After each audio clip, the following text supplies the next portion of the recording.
You are in Lahore, you told me, but you are not under house arrest, are you? Well, it's not house arrest, but there's police outside my house which checks people who come in and go out.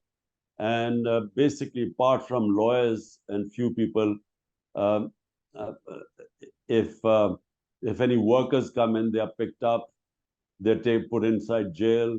If they think there's anyone, who are my supporters or my members of parliament, then they are picked up.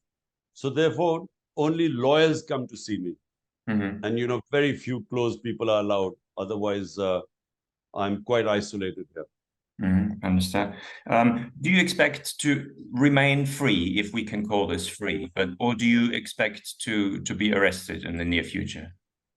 Oh, I expect to be arrested.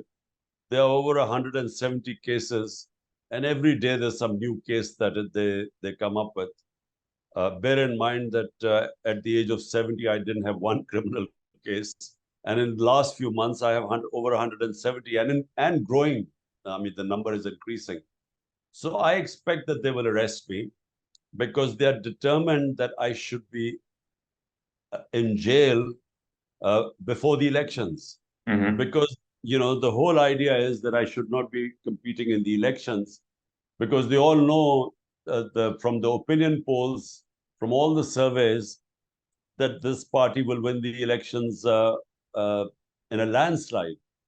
And that's why they are determined that I should not be able to campaign and I should be in jail. Hmm. When you say they, can you name the people or the organizations? Well, it's the people in power. The power. They are the 12 parties coalition government, but they are backed by the establishment, the military establishment.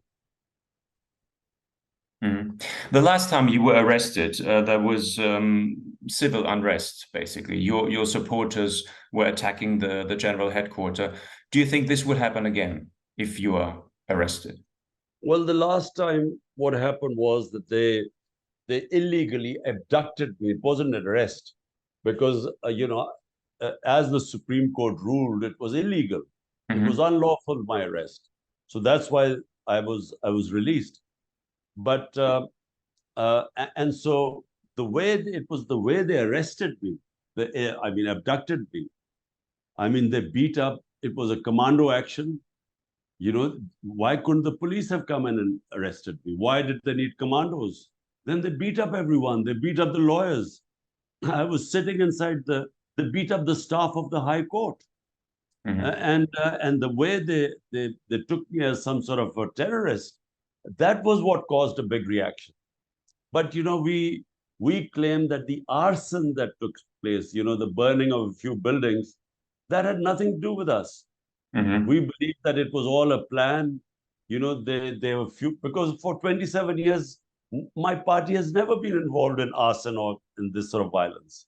In Hmm. fact, when I was shot, when 11 of my other people had bullet wounds, even then there was no violence. There was demonstrations, but there was no violence.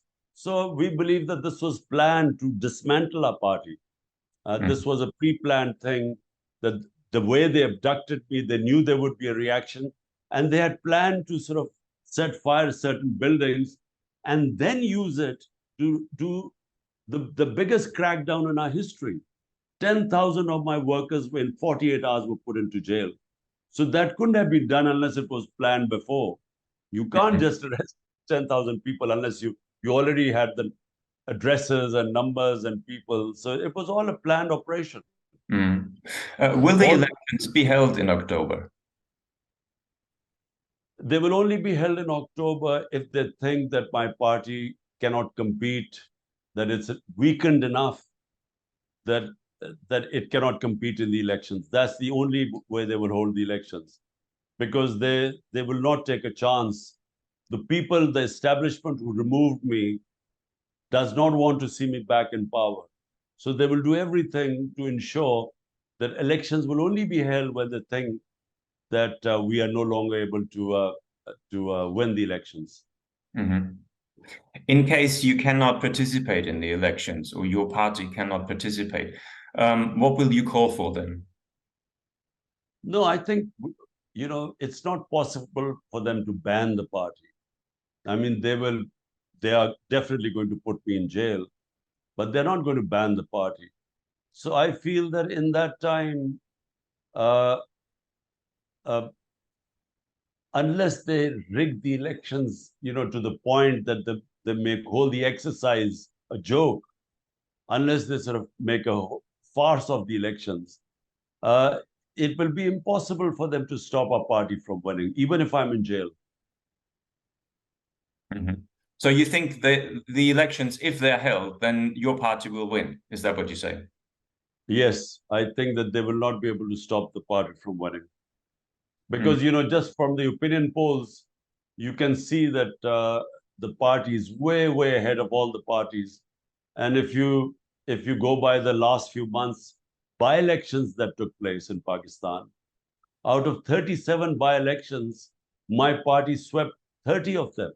Mhm. And this is despite the whole establishment and the government supporting the 12-party coalition. Even Mhm. then, we won 30 out of 37. Mhm. You said recently that when you were in power, you could not bring the powerful under the law. I suppose you meant the military establishment. Um, you were also, in a way, you were also in the beginning relying on the military establishment. Well, Um, look, was let, it necessary or was it a mistake? let me explain. The military has been in power in Pakistan directly or indirectly for 75 years. Pakistan started as a security state.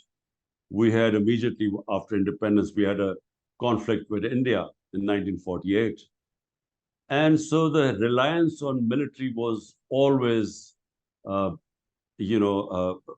it was ingrained in our society that, we could not go without the military. So the military, there were three martial laws, direct control of the government. And then, the rest of the time, indirectly, they were still, uh, very powerful. So when I came to power in 2018, I didn't get the help of the military, but they didn't oppose me. Mm-hmm. They weren't against me. Right now, the military establishment is actually working to undermine me. But in 2018 elections, they didn't oppose me. We won the elections free and fair. And that is reflected since then, since being out of power, despite the military helping all these 12-party coalitions, we still have won 30 out of 37 elections, by elections. So therefore, in a sense, the army didn't oppose me. But next question is, the role of the military. I think as time has passed, the countries the country must evolve, and it must evolve to a point where you cannot have a situation where an elected prime minister has the responsibility to run the country, and yet he doesn't have the authority. The authority and responsibility in any management system must be in one place. If you separate the two, it's not possible. So in my case, I as long as there was no, whatever I was doing, the army was not concerned.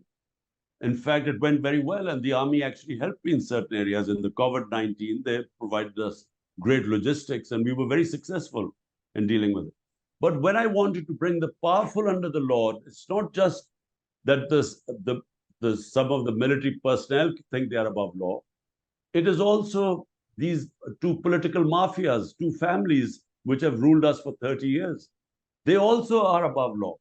So what happens is that when you have powerful above law, uh, the country becomes a banana republic.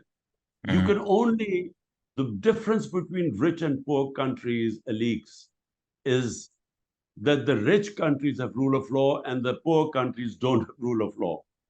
The powerful are above law in the poor countries. So you have the ruling elites of the developing world robbing the countries, plundering the money of the poor countries and putting them on offshore accounts and in Western capitals. And the poor countries are getting poorer and the rich countries are getting richer. which is why you have the immigrant problem growing. Because countries that don't have rule of law, you have people, they don't have prosperity. And so people move to other countries.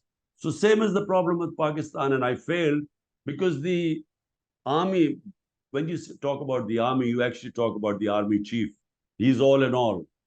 He takes the decisions because, it's not a democracy in the army. So he did not want me to bring the powerful under the law. That's it. I couldn't, I failed. And what makes you think that you could succeed if you ever get re-elected? Well, because when my previous government was a very weak government, I had a coalition government with a very small majority. And in a parliamentary system, if you have a coalition government with a small majority, it's just impossible to take tough decisions and do reforms, and especially bringing the powerful mafias under the law, because it's very easy for them to destabilize your government. And in this case, because they joined together with the army chief, that's it. In the end, despite one of the best performances in terms of the economy and in terms of dealing with COVID-19 crisis, we had one of the best performances anywhere. And despite that, the government was pulled down.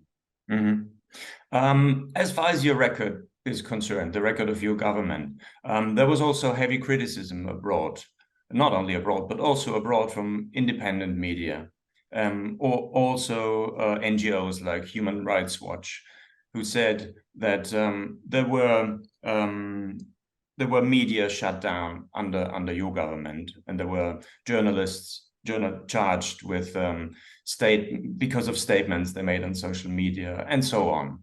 Could you defend your own record? Well, look, all you have to do is do a comparison. In 3.5 years of my government, the treatment of media, and just the last 14 months of what has happened to the media. Today, the media is completely controlled. There's total censorship. I am a politician today whose rating is over 70%. I'm not allowed to be on media. They do not one word of mine is mentioned on media. A total ban. My members of my party cannot even go on media to put a point of view through. So it's completely controlled. But not just that. One of our best investigative journalists, first, because he was a critic of the government, he was first, there were several cases against him. Then he had to run away from the country because of life threats. And he was assassinated in Kenya. The guy's name is Arshad Sharif, one of the top journalists. Today, first, this guy, Imran Riaz, first he was hounded out. They got him off the TV channels. Then he started his YouTube channel, which is the best, the highest viewership of his channel is on YouTube. He has been abducted for 40 days and no one knows where he is. The judges keep asking to produce him in court, the police, and they say, we don't know where he is. So 4 of our best journalists have left the country. The top journalists also have left the country. So this sort of thing never happened. In our case, there was the top media house was closed. The owner was put in prison of Bold Television. He was tortured. And now the channels are controlled by the government. So this never happened in our time. There were a few instances, and I can tell you that had nothing to do with my government. There were 1 or 2 instances of fake news on social media and using vulgarity. On that, there was some action. But you can't even compare what is happening right now. I mean, ours was a question of fake news or libel laws. And even I was libeled. I went to court. Against libel. And in 3 years, Prime Minister, didn't get any justice. So in our case, there was a free media. There was no interference in the judiciary. It was an independent justice system. none of the parties faced victimization like we do. All the corruption cases against the parties, 95% of the cases we inherited were from the previous governments, not by us. So you cannot compare what is happening right now, I mean, to the political workers. 10,000 workers in jail. I mean, in their time, there was no political victimization. You claim that the US played a role in your ousting as a prime minister. I suppose you uphold this. Slightly modified. I mean, look, the facts, let me just tell you what the facts were. On 7th of May or 6th of March 22, I receive a cipher. Cipher is the coded message from my ambassador in Washington. He sends me a message on 6th or 7th of March. And he had a meeting with the American official, Undersecretary of State of US, Donald Lu. And they have an official meeting. There were note takers on both sides.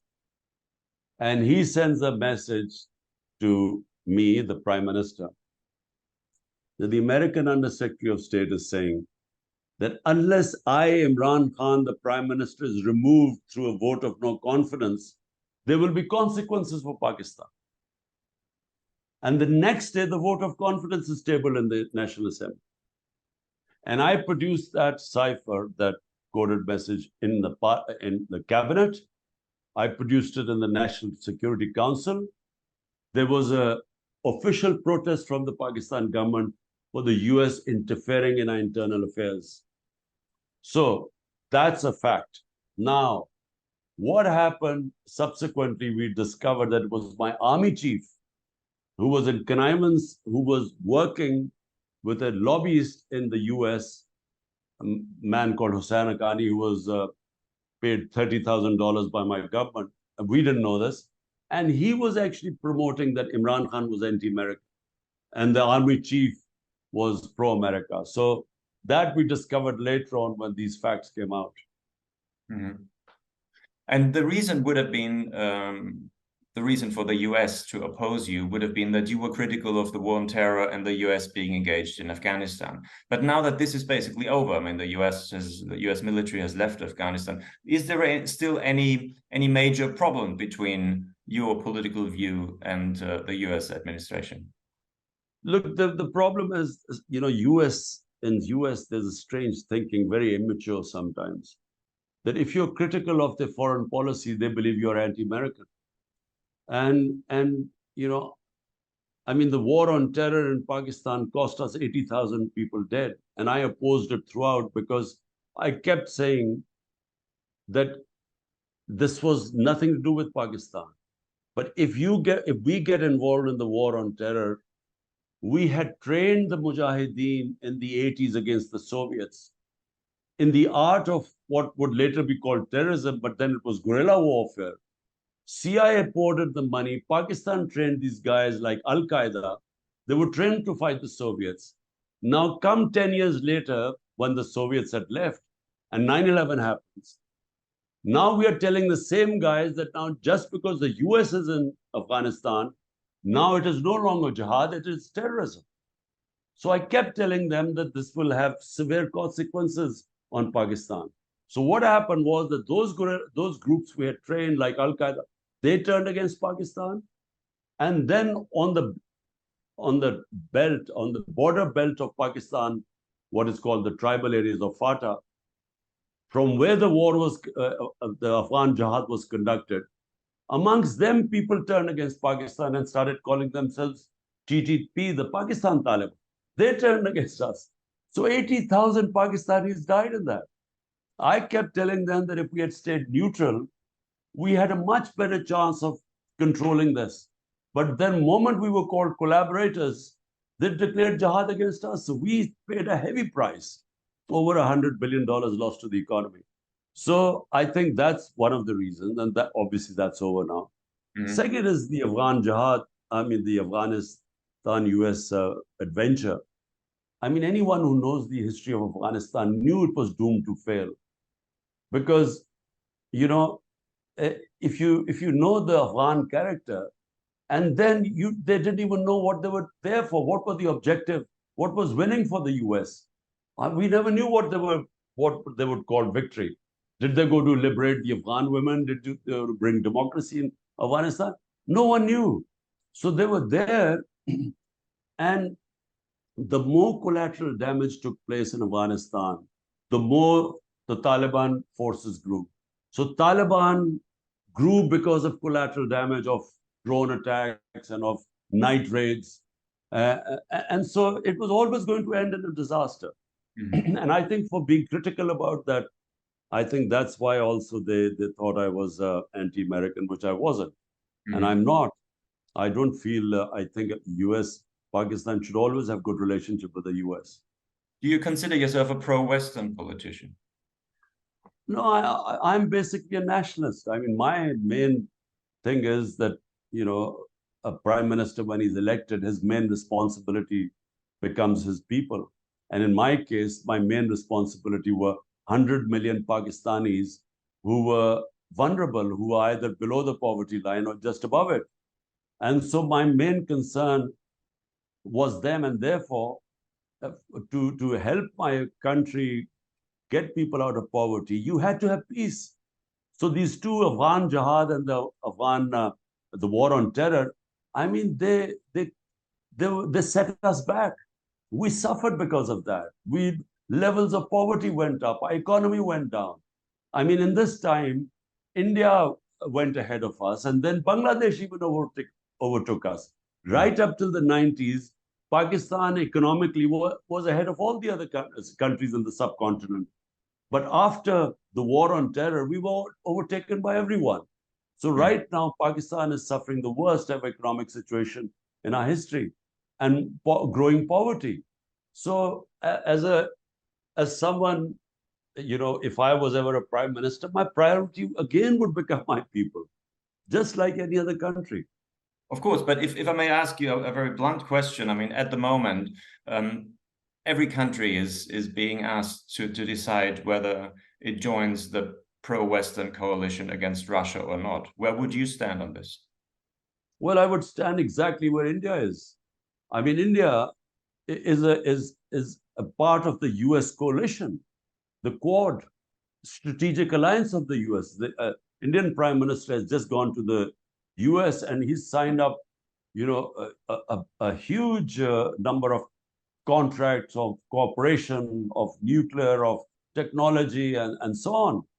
And yet he's bought the most amount of oil from Russia at a very cheap rate. So, uh, and he's trading with China. I mean, China is one of the biggest trading partners of India. So, and yet it is, so that's how it should be, you know. I don't think countries like us have the luxury of joining blocs.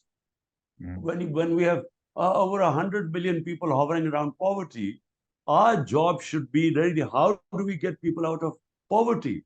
Because we have a fast growing population. We are 250 million people. Our country now stands on the verge of economic collapse. I mean, should our priority be to save this country, or should it be to be part of other people's conflicts when we can't afford to? Mm, I understand.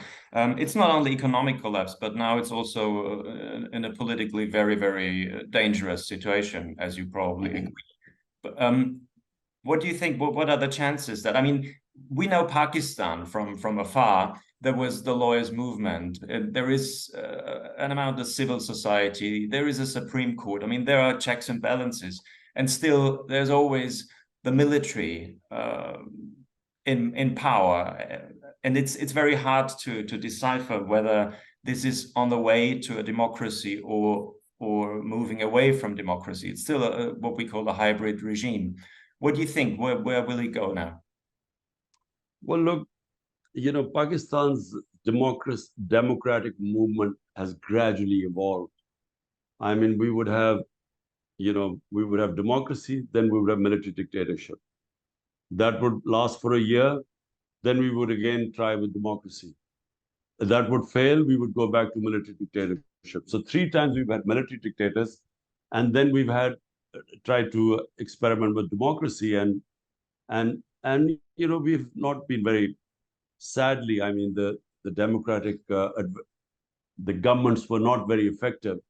So people would go, when military would come back, people would, you know, distribute sweets. People would celebrate.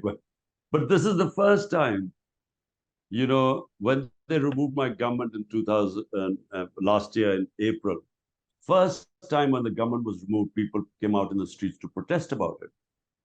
And what has happened is unique in our history. And I think it's the evolution of a democratic process too.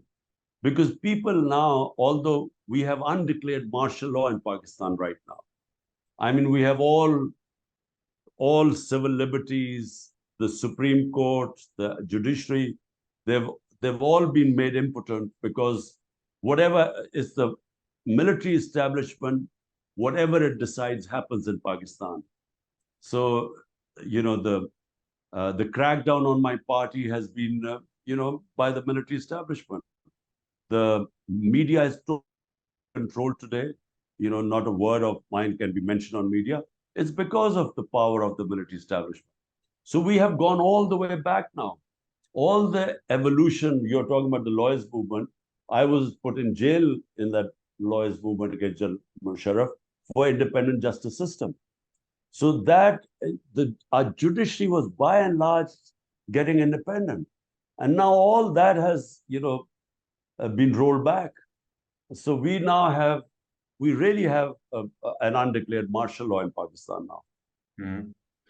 Now, my last question is, you've been put into prison now many times. You live in fear of being arrested again. There are 170 charges against you. You've survived an assassination attempt. Do you ever regret having gone into politics? No, never. I never have regretted. I always, when I started 27 years back, uh, I was the biggest name in this country. I had everything. I didn't need politics for anything. But I realized when as a teenager, I went to England to study first and then to play professional cricket. I used to play there. I realized that, unless we have rule of law, we have no future, because countries that don't have rule of law, the powerful, it's the law of the jungle, the powerful then control the resources. So Pakistan is like most of the developing world. The resources have been captured by the powerful and they're above law. And most of them take the money out of the country. So we are like in the developing world, we are just like what is happening in the other poorer countries which don't have rule of law, which are being looted, plundered by the ruling elites because they take the money out. So that's what's happening in Pakistan. So when I started 27 years ago, I knew I would be up against these mafias, who are above law and who have elite capture, we call it, who've captured the resources of this country. The rich get richer and poor get poorer. Even the loans we get from IMF benefit the top few people. It doesn't go down to. So that's how I started my movement for justice, meaning movement for rule of law. And when you try to bring rule of law, you are going to be up against the mafias. So I already knew I would be risking my life when I take on these powerful people. And so, one assassination attempt, 3rd of November, second assassination attempt on the 18th of March, which I survived, which, I survived because I got out in time. Otherwise, they were going to kill me. And then, I have 170 plus cases. I expect to be put in jail this week. Actually, I think that this coming week, they will put me in jail because they want to keep me inside until the elections. And they feel that if I'm in jail, then I won't be able to, my party won't be able to compete in the elections. Plus, there's a crackdown on my party. So I expect this. But I also feel that never in this country has it happened that the people have all stood on one side and these 12 parties and the establishment on the other side. It's never happened before. Normally, the public was divided. This time, and this is why they are so scared. This is why this crackdown has taken place. This is why these cases against me. This is why they're desperate to jail me. This is why they're desperate to kill me. Because it's never happened that the public actually has stood on one side against the military establishment and their stooges. So answer to your question, yes. Jail, yes. Possible assassination attempt, yes. But on the other hand, if we win, we will actually win genuine democracy in Pakistan for the first time. We will actually be able to, what you call the hybrid system, which doesn't work, because when you split responsibility and authority, no management system works like that. So we will actually be able to, if we win, we will actually give Pakistan hope for a genuine democracy, and that brings prosperity. Sure. Thank you very much.